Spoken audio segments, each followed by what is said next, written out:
jika saya rasa itu semua sudah dilengkapi oleh kepala-kepala daerah yang merasa tersinggung, good job, best of luck. Dan jika saya diundang, terutama yang ada di dapil saya, dengan senang hati saya akan hadir untuk melihat secara langsung seperti apa program itu. Jadi ditunggu undangannya ya. Sebagai pelayan masyarakat, kita harus siap dikritik. Kalau tidak mau dikritik, merasa selalu paling benar, tidak usah jadi pejabat. Tugas pengawas itu bukan hanya bisa mengawasi dari balik meja, balik kantor, balik seragam, turun ke lapangan. Itu tugas pengawas yang benar. Nunggu undangan, ini bukan hajatan, Pak. Mas Dewan, respect. Kalau cuman bernarasi di atas meja, gak usah jadi anggota dewan, gue juga bisa bernarasi di atas meja, menggunakan template-template berita, gue bisa. Gak usah jadi anggota dewan. Dan sekarang anak-anak dibawa ke barak militer bukan untuk dijadikan latihan perang, Pak, bukan. Cuman dididik kedisiplinan. Makanya jadi orang jangan tolol, jangan bodoh. Sesekali makan ikan biar pinter. Itu gampang atau membacanya. Program yang saya ajukan itu menggunakan satu barak TNI, yang kedua pusdik, tempat pelatihannya TNI. Diizinkan oleh Panglima TNI, diizinkan oleh Kepala Staf Angkatan Darat, diizinkan oleh Pangkostrat, diizinkan oleh Pangdam, diizinkan oleh Dandim, oleh Danmen. Itu sederhana, Masa tentara tidak sejalan dengan presidennya? Kan tidak mungkin. Jadi pada intinya kebijakan Deddy Mulyadi ini sudah disetujui atau disepakati, restu mungkin bahasanya mungkin kayak gitu ya, oleh Presiden Prabowo. Jadi kalau misalnya sekelas Komisi 10 cuman bisanya ngeritik doang, menurut gue sih basi banget gitu.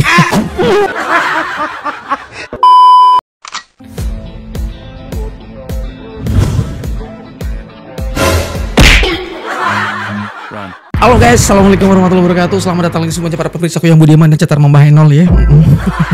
Gimana kabar kalian semuanya? Semoga teman-teman yang nonton video selalu dalam kondisi sehat walafiat dan semoga kalian dijauhkan dari kata sakit. Amin guys ya. Kali ini kita akan membahas beberapa topik ya. Gua nggak tahu ini akan menjadi 2 topik kah atau mungkin menjadi 3 topik. Kita lihat aja nanti karena ini tergantung bahan videonya, takutnya kelamaan, maka kita akan buat persingkat ya teman-teman ya. Kalau kemarin kan kita tahu semua Farel sempat mengkritik lalu dibalas ya kritikannya dengan sebuah tantangan ya. Baru-baru ini si Farel ini membuat video lagi terbaru. Wah, kayaknya Farel baper guys.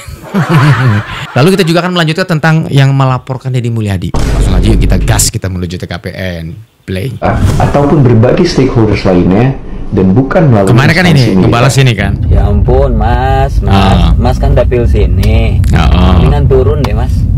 Mendingan lihat deh langsung deh. Langsung ditantang kan. Sayang mas, maksudnya yang pro kontra, kekhawatiran tuh orang tua yang mana mas? Ini orang tuanya nitipin semua, seneng dititipin di sini. Kayak gini deh mas, ini kan ada yang mau masuk lagi 30, kita bagi 2 aja deh mas. Kan ditantang tuh ya mas, 15 ya 15, yang 15 dengan cara mas, yang 15 kita lanjutkan dengan cara kita dibina di barak militer. Yuk, kemudian tantangin. Lebih baik action mas daripada terus kita bikin wacana. Iya. Sebagai pelayan masyarakat, kita harus siap dikritik. Kalau tidak mau dikritik, merasa selalu paling benar, tidak usah jadi pejabat. Assalamualaikum warahmatullahi wabarakatuh. Halo teman-teman semua. Dengerin dulu ya. Semoga kalian berada dalam keadaan yang sehat dan juga bahagia. Perihal isu yang sedang ramai digoreng saat ini, digoreng saya ingin meluruskan bahwa tidak ada sedikit pun di dalam video saya bahwa saya kontra terhadap sebuah kebijakan yang ada di dapil saya. Jadi saya anjurkan teman-teman semua kalau melihat video atau menerima pesan dibaca secara keseluruhan. Oleh karena itu, saya sangat mengapresiasi upaya pemerintah daerah untuk menerapkan kedisiplinan dan juga akhlak yang mulia untuk pendidikan karakter siswa-siswi yang sedang mengalami masalah perilaku. Pada prinsipnya saya hanya ingat gue tuh di akhir video itu ada bagian rasanya tidak tepat gitu ya. Dibawa ke militer itu ada kata-kata seperti itu. Bahkan suara mereka yang memiliki pandangan berbeda mengenai program yang ada di dapil saya. Ambil saja itu sebagai bahan pertimbangan, koreksi dan sempurnakan programnya. Saya kira saat ini kita tidak perlu berkompetisi di sini untuk menunjukkan siapa yang paling kerja, karena semua sudah ada porsinya masing-masing. Jadi kalau ada 1 atau 2 pihak yang merasa tersinggung, Saya anggap mungkin mereka lagi banyak pikiran. Tapi jika saya rasa itu semua sudah dilengkapi oleh kepala-kepala daerah yang merasa tersinggung, good job, best of luck. Dan jika saya diundang, terutama yang ada di dapil saya, dengan senang hati saya akan hadir untuk melihat secara langsung seperti apa program itu. Jadi ditunggu undangannya ya. Satu hal lagi teman-teman, saya hanya ingin mengingatkan kita semua di sini sudah menjadi pelayan. Ditunggu undangannya ya. Ya langsung ke lapangan lah, ngapain ditunggu?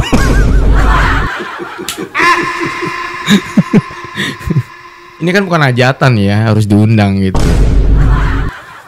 Masyarakat, apapun lini dalam trias politikanya, baik kita di eksekutif, di legislatif, ataupun di judikatif. Saya sebagai anggota DPR RI memiliki tupoksi saya, salah satunya adalah mengawasi jalannya pemerintahan, baik pemerintah pusat ataupun sampai ke pemerintah daerah. Jadi saya juga berharap bagi teman-teman yang sekarang sudah menjabat atau menjadi pejabat untuk tidak anti kritik terhadap siapapun, baik masyarakat ataupun wakil rakyat, yang memang tugas kita adalah mengawasi jalannya pemerintah. Karena saya rasa ini untuk kita semua. Saya tidak menyindir satu atau dua pihak. Sebagai pelayan masyarakat, kita harus siap dikritik. Kalau tidak mau dikritik, merasa selalu paling benar, tidak usah jadi pejabat. Have a good day semuanya. Assalamualaikum warahmatullahi wabarakatuh. Tugas saya adalah mengawasi dari tingkat yang paling atas sampai tingkat bawah. Tugas pengawas itu bukan hanya bisa mengawasi dari balik meja, balik kantor, balik seragam, turun ke lapangan. Itu tugas pengawas yang benar. Nunggu undangan. Ini bukan hajatan, Pak. Maaf, saya ingin menanggapi salah satu anggota DPR RI Komisi 10 tentunya tentang pendidikan. Nah, kebetulan saya adalah seorang guru. Oh, guru ya? Sudah 28 tahun. Nah, ini guru nih. Sebagai guru, juga pernah jadi kepala sekolah selama 11 tahun dan mengalami rotasi rolling baik guru maupun kepala sekolah di 6 sekolah. Nah, tadi yang saya dengar dari salah satu anggota DPR RI Komisi 10 bidang pendidikan, mungkin semua sudah kenal dengan Farel Bramasta, ya. Dengan sosok yang ganteng, dengan kalem, dengan memposisikan diri seorang anggota DPR yang mengerti tentang pendidikan dan tentang bagaimana tupoksi seorang guru. Apakah semua yakin dengan apa dia yang miliki untuk berada di Komisi 10? Silahkan komentar di kolom komentar. Cuma pada kesempatan ini ingin saya sampaikan bahwa apa yang dibicarakan, yang diomongkan oleh Mas Farel tersebut sangat-sangat benar kalau menurut teori kajian. Bagaimana cara menangani siswa dengan cara yang begitu elegan, dengan begitu tertata rapi. Teori itu bisa dilaksanakan jika anaknya anak yang memang tidak bermasalah, dengan infrastrukturnya mungkin, sekolahnya yang bagus, orang tuanya mendukung. Saya yakin akan terbentuk sebuah karakter siswa yang sangat-sangat cerdas dan sangat-sangat luhur. Mungkin juga bisa ditambah dengan penyelenggara pendidikan, strukturnya, birokratnya tidak korupsi. Bisa saja, Farel, pendidikan kita tidak maju itu salah satunya karena tidak ada niat baik dari pejabat pemangku kependidikan. Karena mereka mencari lahan, mencari cuan dari bidang pendidikan. Oke lah, itu mungkin sebagai salah satu faktornya saja. Kebanyakan gitu, Pak. Lagi kita kembali pembahasannya. Yang dilakukan oleh Kang Deddy itu adalah bagi siswa-siswa yang bermasalah, yang tidak bisa lagi ditangani oleh orang tua, bahkan oleh, saya yakin oleh KPAI, Kosmelsan yang hanya cuap-cuap saja, atau pejabat negara atau kementerian yang hanya mengurusi kurikulum dan juga masalah kesejahteraan guru yang tidak ada habis-habisnya dengan berbagai aplikasi. Itu yang disebabkan oleh lingkungannya, baik keluarga maupun lingkungan yang lainnya, sehingga anak tersebut tidak bisa ditangani. Dan pendekatan Kang Deddy lebih hebat lagi dari apa yang Anda atau Mas sampaikan tadi. Itu sudah dilaksanakan oleh orang tua, mungkin merasa tidak bisa menangani anak tersebut, apalagi oleh guru. Ini yang saya sangat menyedihkan jika semuanya ditumpukan kesalahan itu kepada guru. Guru lah yang tidak bisa menangani lah dan sebagainya. Bayangkan, saya sebagai kepala sekolah 11 tahun Wow. Menangani siswa. Kalau sudah ada siswa yang bermasalah ataupun tidak masuk saja sekolah, itu pasti kami datangi ke rumahnya berkali-kali. Sampai-sampai kita bosen, sampai mereka aduh bagaimana Pak, ya udah sampai kita maksimal menanganinya. Itu yang baru tidak masuk sekolah, apalagi yang terlibat dengan tawuran dan sebagainya. Mana bisa guru menangani untuk hal-hal yang seperti itu, apalagi dengan adanya undang-undang perlindungan anak. Guru berbuat baik saja disalahkan dan diadukan ke polisi. Nah ini permasalahannya yang sudah mengakar dan tidak bisa lagi ditangani oleh siapapun kecuali salah satu jalan, yaitu dengan cara seperti yang akan dilaksanakan. Adakah opsi yang lain? Apalagi berupa kajian, saya kira dari dulu itu sudah dikaji. Kementerian Pendidikan sudah beberapa kali kita memberikan seminar lah, webinar, guru-guru BK dikumpulkan di dinas, saya tahu itu. Jadi sekali lagi untuk Mas Farel, banyak-banyaklah belajar lagi, ngobrol lagi, datang lagi seperti Kang Deddy ke sekolah-sekolah, tanya ke gurunya, terus ke masyarakat, bagaimana sih? Jangan hanya pemikiran itu berdasarkan mindset yang Anda ketahui dan pahami saja. Nah itu, tolonglah Mas Farel, undang-undang semua itu sudah kami meletok kok guru. Ya sekali lagi, mohon untuk tidak dikaji lagi, dukung KDM dalam melaksanakan kegiatan yang sekarang sedang dilaksanakan menuju khususnya Jabar Istimewa Indonesia Emas tahun 2045. Farel tuh, nih guru ya, kepala sekolah ya, 11 tahun ya. Aduh, sudah bener yang disampaikan Farel itu sudah bener, tapi sayang itu cuma teori ya. Kan yang dibahas sama siapa? Pak Bupati juga ngomong begitu ya gitu. Udah jangan kebanyakan teori dan wacana, turun ke lapangan kan selesai. Atau saya tantang kamu urus anak. Banyak yang akhirnya bertanya, apakah metode ini benar-benar efektif? Siapa lagi nih? Mas Dewan, respect. Mas Dewan ini ya kalau kita tahu dia di Jabar 7, yaitu meliputi Bekasi, Karawang, Purwakarta. Oke. Ketika Anda menyoroti mengenai tentang program anak berperilaku nakal ataupun siswa dibawa ke barak militer, ya kita tahu lah kemarin awal pembukaannya itu pertama di Purwakarta itu di dapil Anda. Harusnya nih Anda sebagai anggota dewan ketika itu mulai konfirmasi dulu dong ke bupati, tanya sebenarnya instansi-instansi mana saja yang dilibatkan gitu. Ya kalau cuman bernarasi di atas meja gak usah jadi anggota dewan, gue juga bisa bernarasi di atas meja menggunakan template-template berita, gue bisa. Gak usah jadi anggota dewan. Ya, maksud gue begini, kalau Anda mau mengkritisi minimal turun, ya urusin dapil Anda, turun, meliputi itu Anda ya. Oke, coba gua tunggu turun. Iya, karena dia sendiri janji bakal turun, kita tunggu ya. Kita tunggu, pastikan posting tuh. Di medsos berseliweran ya orang-orang yang sok pinter, sok ganteng, sok pejabat, sok canggih, sok konyol. Dia hanya menyampaikan wacana, mengkritik kebijakan pemimpin saya, pemimpin Sunda, Pak KDM. Nggak bisa, lu jangan banyak wacana. Itu kebijakan raja kami, pemimpin kami. Berat. Yang akan merubah nasib kaumnya itu ya kaumnya sendiri dan dipimpin oleh pemimpinnya. Lu atur aja dirimu sendiri, jangan memimpin kebijakan pemimpin kami. Kita lihat, jangan banyak wacana, tapi Pak Deddy membuat sebuah perubahan yang indah. Faham? Iya paham Pak ya. Aduh, berat nih, berat. Mudah mengkritik di balik meja rapat, tapi di lapangan butuh tindakan nyata. Kalau memang tidak setuju anak-anak dibina di barak militer, ayolah kasih solusi. Kalau tempatnya nggak layak, usulkan buat anggaran. Kan punya wewenang. Bangun gedung pembinaan, siapkan tenaga pendidik karakter. Tapi selama itu belum ada atau belum tersedia, ya jangan larang yang sudah jalan. Mari kita dukung gebrakan luar biasa dari Kang Deddy. Karena semua anak punya potensi. Anak-anak nakal jangan dibuang, tapi dibentuk. Lewat program khusus ini, mereka akan dijemput bukan untuk dihukum, tapi untuk diselamatkan. Dididik dalam program pendidikan karakter selama 6 bulan sampai 1 tahun, bukan untuk diasingkan, tapi diarahkan. Bukan dihakimi, tapi dipahami.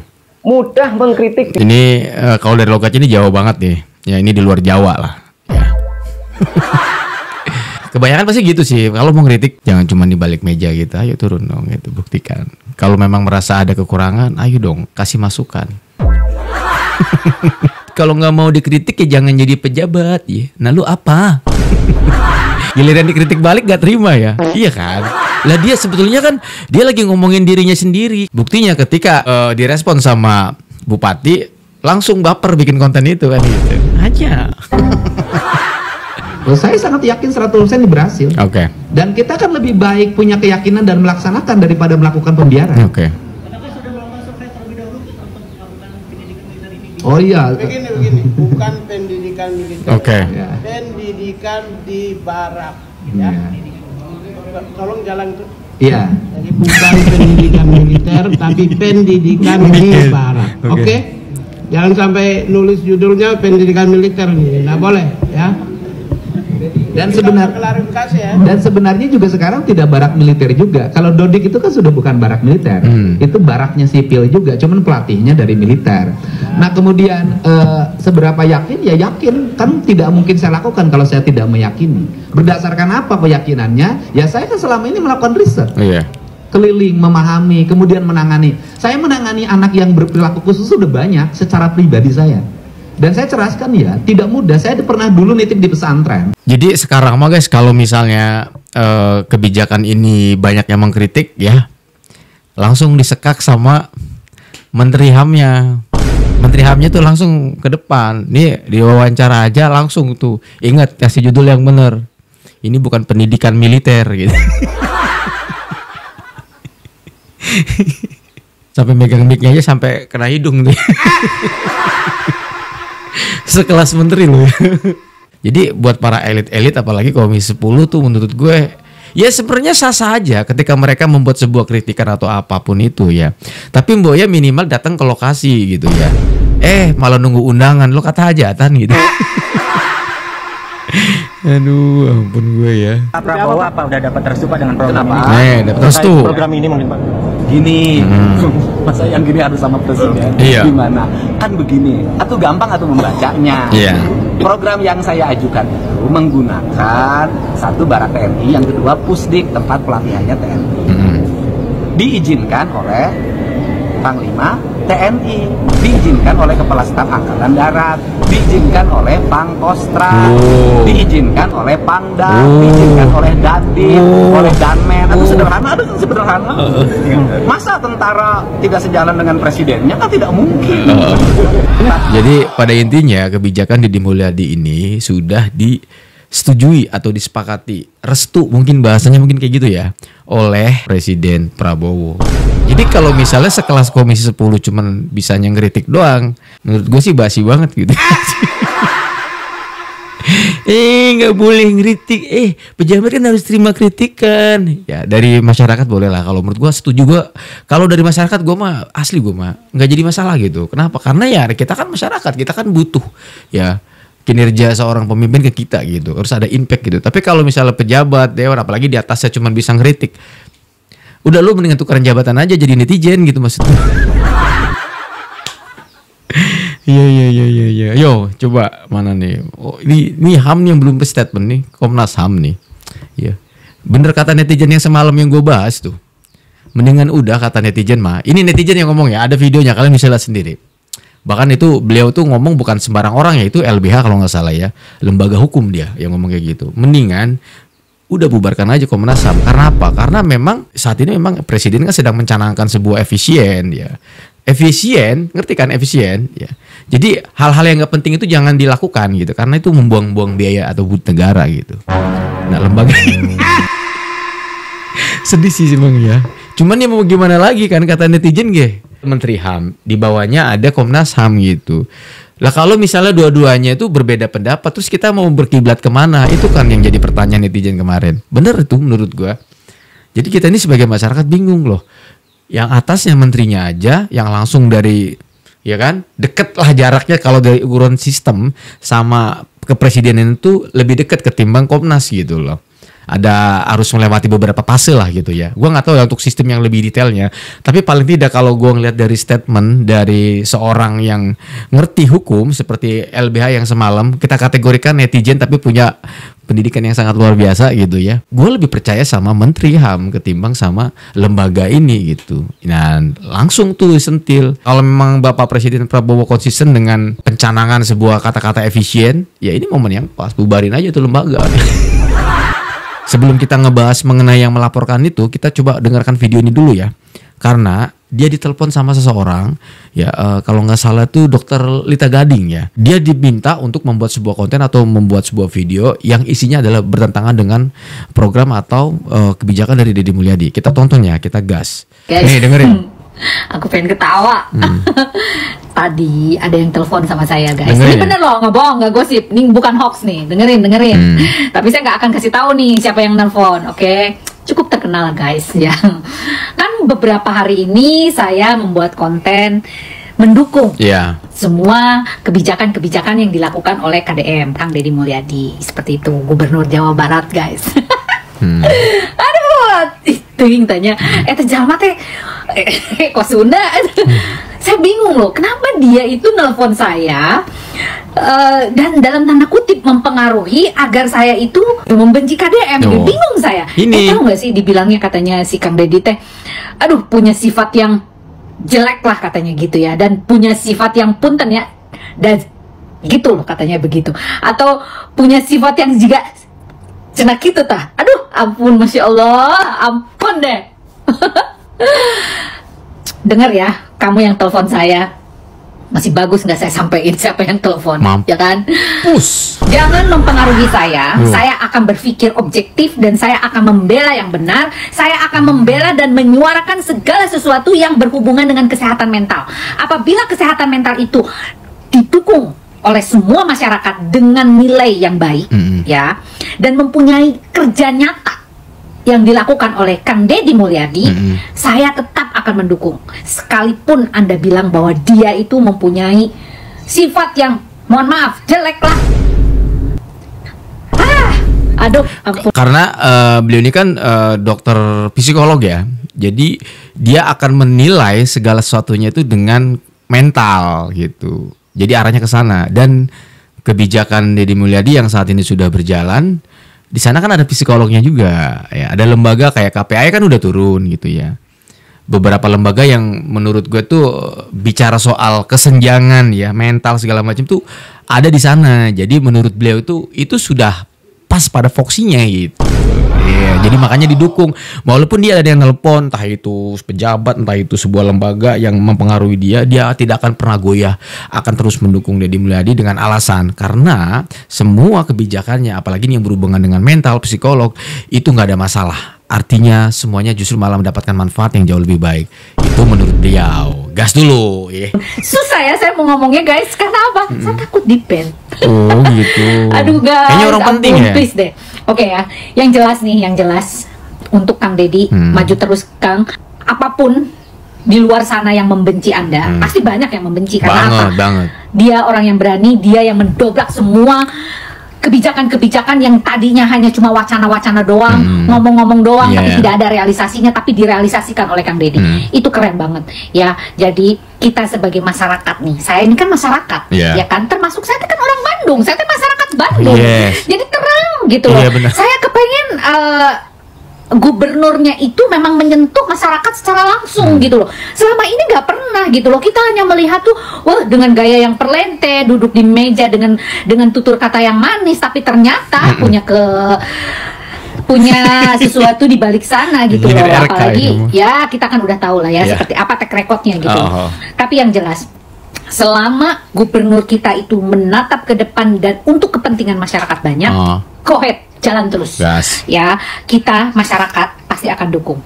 Sekalipun para ormas-ormas ya, yang ormas-ormas tuh juga pada menyerang loh, guys, hati-hati, karena merasa terusik gitu loh. Harus diberantas gitu loh. Harus, kalau menurut saya harus tuh premanisme tuh harus diberantas.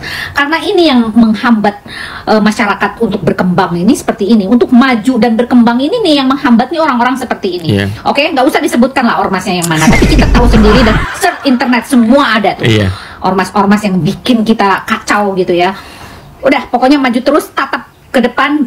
Yang penting masyarakat bisa dimanusiakan dengan baik dan bisa menjadi sesuatu yang membanggakan untuk kita dan masyarakat kecil. Masyarakat kecil dinaikkan, yang kita sudah mapan lebih dipertahankan. Gitu loh, bener gak guys? Setuju gak dengan saya? Gak usah pakai telepon-telepon saya lagi ya, oke? Tidak perlu harus mempengaruhi saya.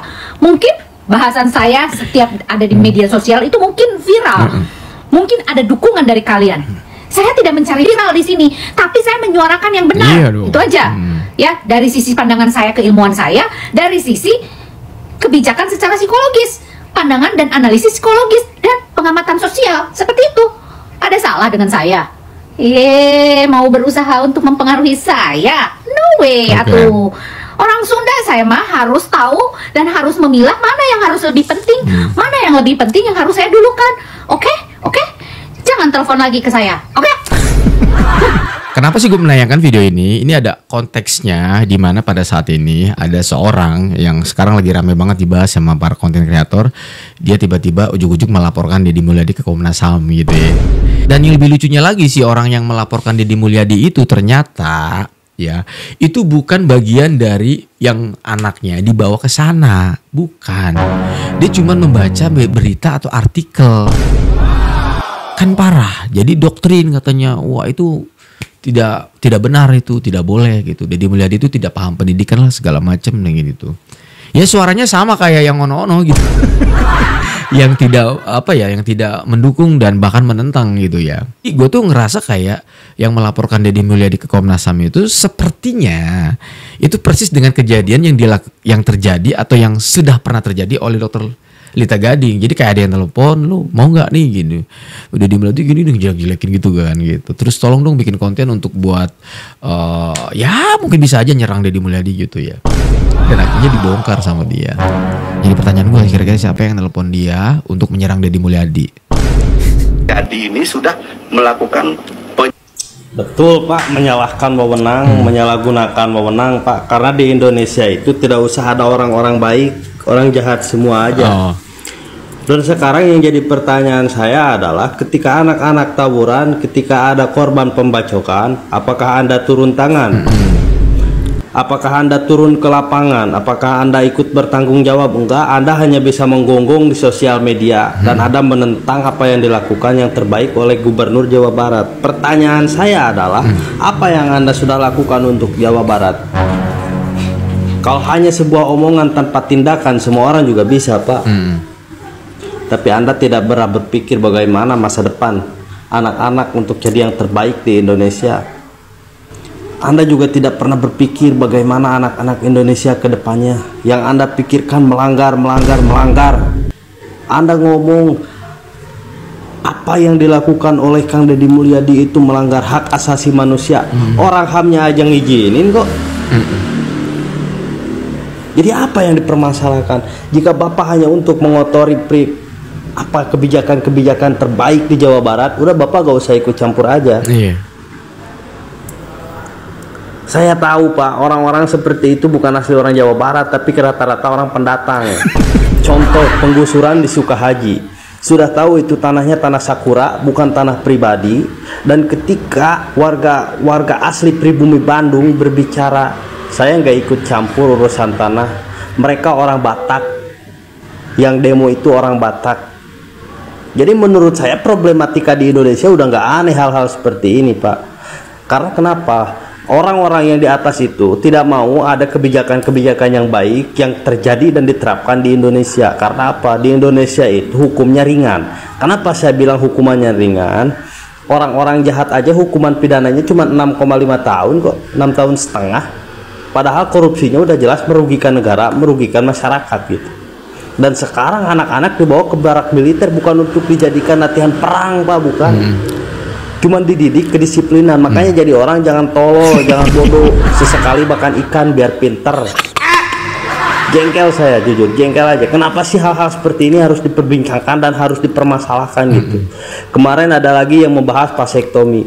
Pak Deddy bilang seperti ini, apabila ada keluarga yang anaknya 7, ada keluarga yang anaknya 6, 5, tolong kalau mau bikin anak lagi, pakai pengaman atau enggak lah, laki-lakinya dipakai KB, bukan disuruh vasektomi, sampai pada akhirnya jadi bahan perbincangan. Dan saya perjelas sekali lagi, kalau menyusur berita, Anda harus tahu dari awal sampai akhir, jangan hanya menggonggong di depan sosial media demi sebuah ketenaran yang tidak berfaedah. Karena apa? Contoh-contoh Indonesia itu seperti ini. Katanya Indonesia mau maju, katanya Indonesia mau jadi emas. Kalau ngomongin Indonesia mau jadi emas, tai saya juga emas, Pak, warna kuning. Tapi emas itu apa yang dimaksud disebut dengan Indonesia emas itu apa? Indonesia emas itu hanya disebut dengan lambang Monas yang di atasnya ada emas. Belum jadi Indonesia emasnya, belum. Indonesia kaya korupsi, Pak. Kalau Anda harus tahu. Jadi Anda jangan hanya mudah menggonggong di sosial media. Deddy Mulyadi itu seolah-olah menggunakan kewenangannya seenaknya dia, seenaknya jadat dia, membawa anak-anak masuk ke berak militer itu pelanggaran HAM. Orang HAM-nya aja ngizinin kok. Apa yang harus dipermasalahkan, Pak? Aneh saya dengan pemerintah di Indonesia, saling makan, saling caci maki, saling menjelekan, beda partai, beda pendirian, beda kebijakan jadi masalah perbincangan. Tolong di Indonesia untuk para pemerintah jangan jadikan masyarakat sebagai budak opini untuk mendengarkan ocehan-ocehan kalian yang tidak berfaedah. Kami sudah muak yang katanya Indonesia merdeka tapi pemimpinnya masih berdebat dengan hal-hal sepele. Mau sampai kapan Indonesia seperti ini?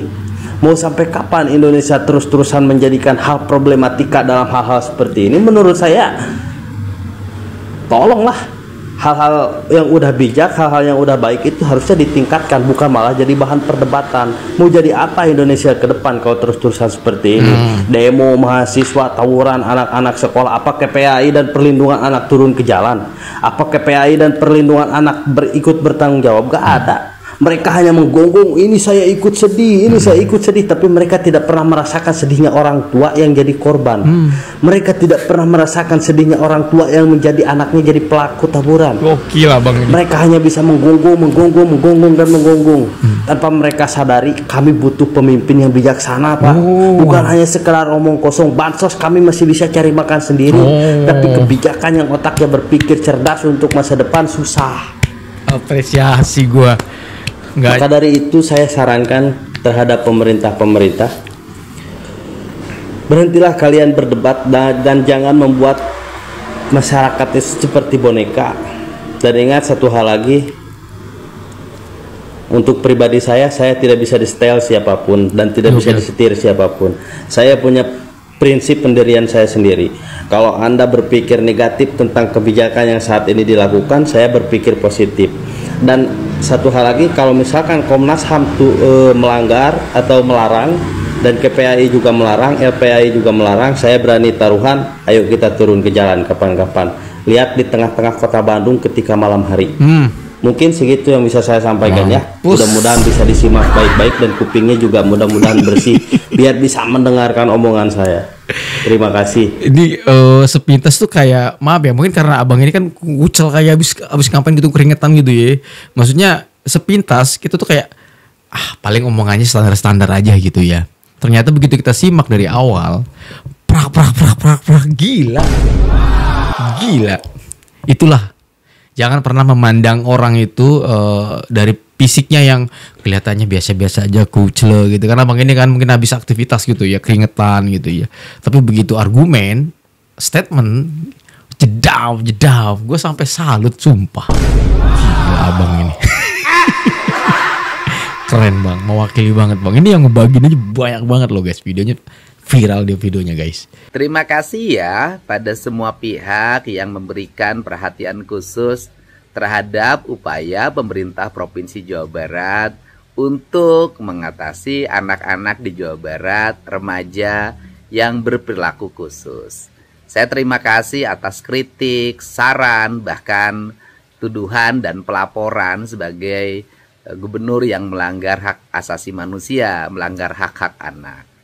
Bagi saya ini adalah bagian dari resiko yang mesti saya hadapi di tengah-tengah concern dan upaya saya agar anak-anak di Jawa Barat memiliki masa depan yang baik.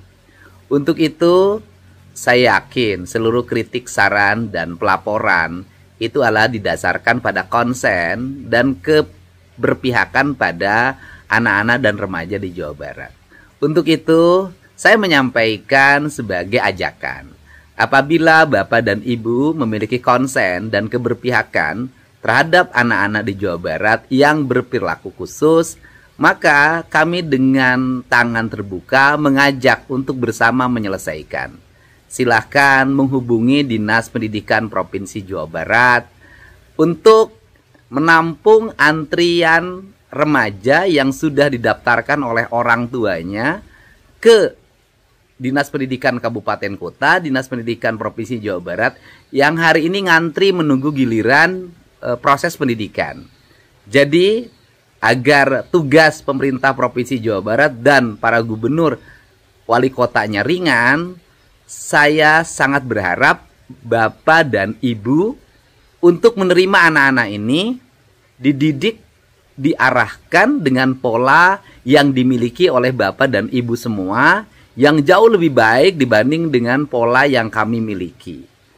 Saya yakin kalau Bapak dan Ibu mau menerima anak-anak ini dirawat, dijaga, dan dididik oleh Bapak dan Ibu yang memiliki konsen terhadap keberlangsungan masa depan mereka, maka tugas gubernur akan semakin ringan dan saya bisa terkonsentrasi untuk menyelesaikan tugas-tugas lain.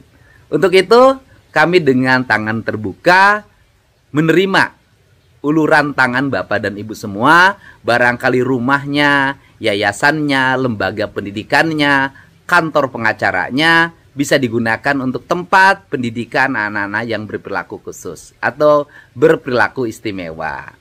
Saya tunggu ya, bisa menghubungi Dinas Pendidikan, bisa menghubungi Sekpri Gubernur, bisa menghubungi Dinas Sosial Provinsi Jawa Barat, bisa menghubungi para bupati, wali kota, kepala Dinas Pendidikan, kabupaten kota di seluruh Provinsi Jawa Barat.